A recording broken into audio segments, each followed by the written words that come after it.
Liane Ash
আলহামদুলিল্লাহ মহান রব্বুল কারীমের দরবারে লাখ কোটি শুকর ও সুজুদ, যিনি আমাদেরকে পৃথিবীর মানচিত্র থেকে 18,000 মাখলুকাত থেকে বাছাই করে তার প্রিয় জায়গায় সকলের আগে আসা বসা কোরআন থেকে আলোচনা করা শোনার তৌফিক দান করেছেন। আমরা উচ্চ আওয়াজে কালিমাতুশ শুকর পাঠ করি, শুকর বলি আলহামদুলিল্লাহ। লাখ কোটি দরুদ সালাম পেশ করছি রাসূল আরবি সাল্লাল্লাহু আলাইহি ওয়াসাল্লামের দরবারে। আজকে সফর মাসের চতুর্থ জুমা।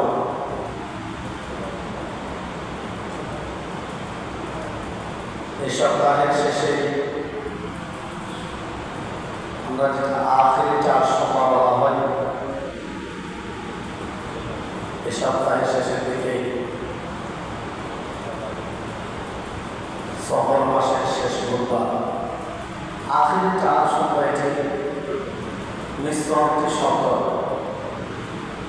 আখের, এটা আরবি শব্দ, আখের অর্থ শেষ। 4 সোমবার এটা ফার্সি শব্দ, 4 সোমবার তো বুধবার, তাহলে সফর মাসের শেষ বুধবার।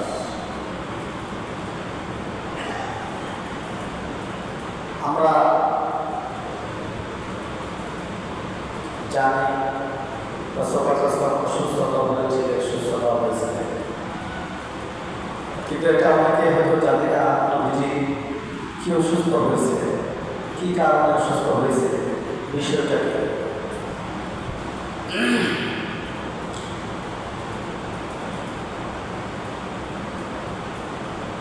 সেই বিষয়টা নিয়ে আমরা আজকে কোরআন থেকে জানব। নবীজি সাল্লাল্লাহু আলাইহি ওয়াসাল্লাম যে অসুস্থতা হয়েছে, ঐতিহাসিক এবং মুফতিগণ মুফাসসিরগণ বলছেন যে বাস্তব, হাদিসের আলোকে একটি বাস্তব অসুস্থতা হয়েছিল, সুস্থতা লাভ করেছিলেন, এটাও সত্য। কিন্তু কোরআন কারীমের পরে এই পৃথিবীতে সবচাইতে যেটি গ্রহণযোগ্য কিতাব, আসাহুল কিতাব বা'দা কিতাবুল্লাহ আস-সাহিহুল বুখারী, এটি এই বুখারী শরীফের শরহ ফাতহুল বারী, লেখক আল্লামা ইবনে হাজার আসকালানী রাহমাতুল্লাহি আলাইহি তিনি বলেছেন, নবীজির অসুস্থতা হয়েছে ঠিক, সুস্থতা লাভ করেছেন, এটাও সত্য, কিন্তু তিনি যে সফর মাসের শেষ বুধবার সুস্থতা লাভ করেছেন, এটি বিষয়টি যথেষ্ট একটা আছে,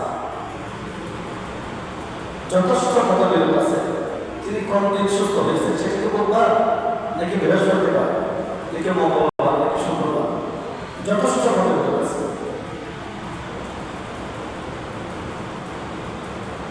তো নবীজি কি সুস্থ হয়েছিলেন সেটি আমরা কোরআন থেকে জানি। কোরআন কারীমের 113 সূরা আমরা তেলাওয়াত করেছি, এবং যদি সময় হয় আমরা শেষ সূরা যেটি সূরাতুন নাস, এটি ইনশাআল্লাহ আলোচনা করব, আমাদের জন্য অনেক উপকার।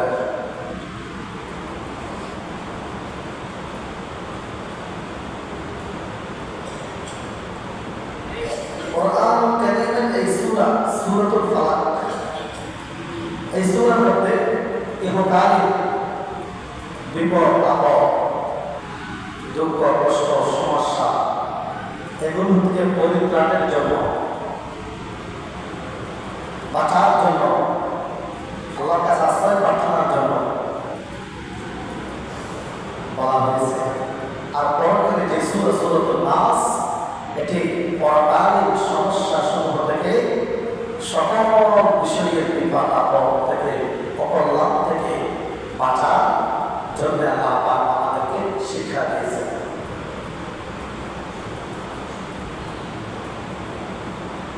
সপ্তম হিজরিতে এই সূরাটি নাযিল হয়।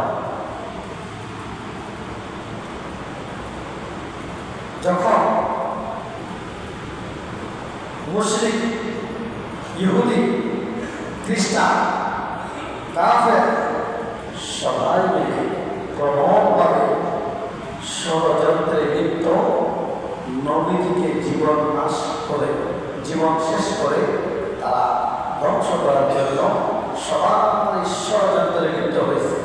ইহুদি, খ্রিস্টান, মুশরিক সবাই। তাদের নেতৃত্বে ছিল লাবিদ ইবনে আসেম। লাবিদ ইবনে আসেম মুনাফিকের একজন সর্দার, লিডার। আব্দুল্লাহ ইবনে জুবাইর রাদিয়াল্লাহু তাআলা আনহু বর্ণনা করেন, ইহুদি, খ্রিস্টান, কাফের, মুশরিক এদের নেতৃত্বে লাবিদ ইবনে আসেমের নেতৃত্বে সবাই যখন নবীজিকে প্রবলভাবে চতুর্দিক থেকে বৃষ্টির মতো ক্ষতি করার জন্য, কষ্ট দেওয়ার জন্য সর্বশেষ পর্যায়ে পৌঁছে গেছে। নবীজিকে জীবনে শেষ করে দিবে তারা। বিভিন্ন ষড়যন্ত্রের জাল তারা বলতেছে। ওই সময় মক্কায় এই সূরাটি নাযিল হয়। এটি আব্দুল্লাহ ইবনে জুবাইর রাদিয়াল্লাহু তাআলা আনহুর বর্ণনা। আরেকটি বর্ণনা আছে, তিনি বলতেছেন এটি মদিনায় অবতীর্ণ হয়েছে। যখন সব অনিষ্ট অকল্যাণ, দুনিয়ার অন্ধকার, আখিরাতের অন্ধকার ছেড়ে যাচ্ছে চতুর্দিক থেকে,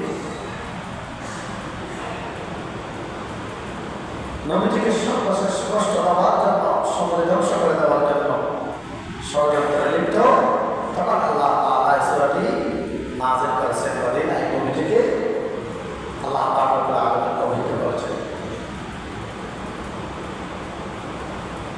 নবীজিকে তারা ব্ল্যাক মিউজিক যেটা কালো গান নবীজিকে করেছেন। লাবিদ ইবনে আসেম খেজুর গাছে মুঠি, চুল এবং চিরুনি, সেই চুল লাগাইয়া 7টি মতান্তর, 11টি এখানে ঘিরে দেওয়া হয়েছে। একটি অনেক দূরে কূপের মধ্যে, এটা পাথরের নিচে, এটা তারা পুঁতে রেখেছে। নবীজির মধ্যে এটি শারীরিকভাবে প্রভাব পড়ে, নবীজি কষ্ট ভুগতেছেন।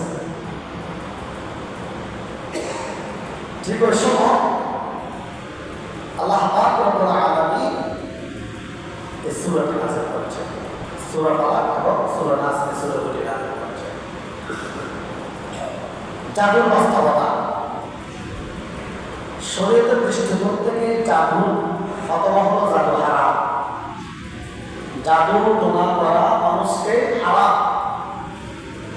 চাই এটি কোনো ব্যক্তি করুক, কোনো আলেম করুক, কোনো পীর নামধারী কেউ করুক, মানুষকে কষ্ট দেওয়ার জন্য জাদু টোনা করা, মানুষকে কষ্ট দেওয়া, স্বাভাবিক জীবন যাপনের ব্যাহত কথা হারাম।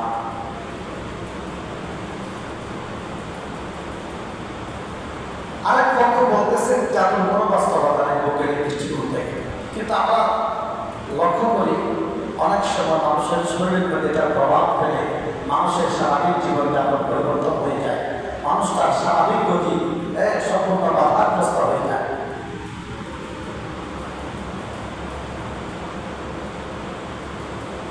যেমন জাদুর প্রভাব ছিল, জাদু করেছিল, জাদুঘর ছিল বড় ফেরাউন। হযরত মুসা আলাইহিস সালামকে জাদু নিয়ে চ্যালেঞ্জ করেছিল। ওই সময়কার সবচাইতে বেশি মানুষের কাছে বেশি প্রসিদ্ধ ছিল, মানুষ বেশি এটা নিয়ে ক্রেডিট নিত, সেটা হচ্ছে জাদু। আল্লাহ পাক সেই পুরো ঘটনাটা কোরআন কারীমে ইরশাদ করেছেন, وجمع السحرة لميقات يوم معلوم وقيل للناس هل